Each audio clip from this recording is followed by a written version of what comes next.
சினிமாவில், அதிலும் குறிப்பாக நடிகர்களிடம் நன்றியை எதிர்பார்க்கக்கூடாது என்பது எழுதப்படாத தகவல்.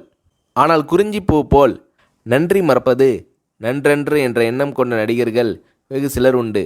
அதில் வடிவேலும் ஒருவர். ஏறிய ஏணியை எட்டி உதைக்கின்ற காலத்தில் தன் வாழ்வில் ஒளியேற்றிய ராஜ்கிரனுக்கு வடிவேலு அவர்கள் உதவி செய்ததாக ஒரு செய்தி உண்டு. அந்த உணர்வு எப்படி வந்தது?